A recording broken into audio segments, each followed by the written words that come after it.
The power of me. If I ever have a son, I'll call him me. Right from the moment he opens his little eyes and looks at his papa, he would look at my dark face blurring the light in his brightly confusing new world and see love.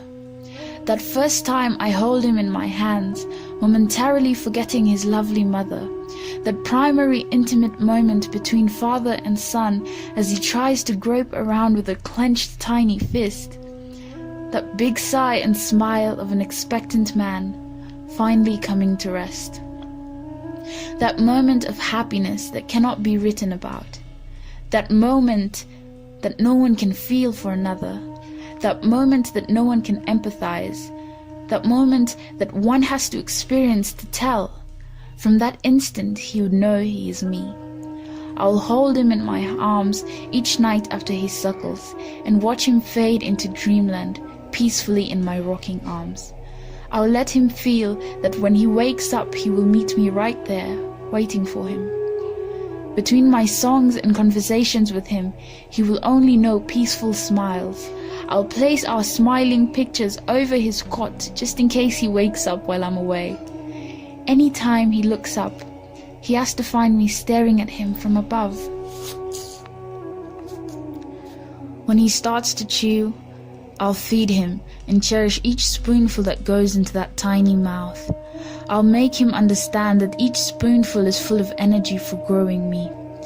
I'll teach him to sit, and when he crawls, I'll be there guiding him onto pieces of furniture till he can stand. I'll tell him of the land beyond standing, a land called walking. When we reach into that land, I'll be there to record a video of his first steps and teach him how to run. I'll teach him to dream and see tomorrow and beyond. No matter what, he has to know that the moment he stretches to his limits will expand. And as he runs, I'll teach him to treasure each of those moments of energy, since a time may come when he will not feel like running, when he would be weak and feeble, a time when he would not be me. I'll walk him to school on his first day, secretly hiding my tearful face from his cheerful expression. I'll stick around at break time just to watch from afar his assimilation. I'll teach him the way of the world and instruct him in the way of the word. I'll be there to lift him up each time he falls, and will be a shoulder for him to lean on each time he slips. My strength will be his potency, and even when I am not around, I will teach him to find me in his me. I want him to learn that all smiles do not mean happiness, and that all tears are unsorrowful. I want him to learn that all burdens are not heavy.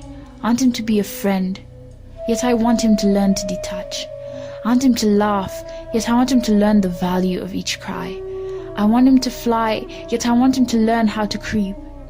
I want him to value his papa, yet I want him to know that his papa will not always be around.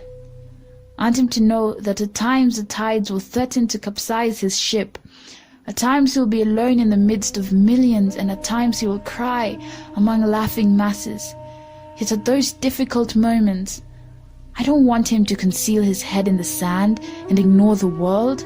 During those moments when the universe threatens to demolish his faith and resolve, I want him to bury his head inside himself, to look deep within, thrust the world aside and relish in his inner strength, name, purpose and destiny.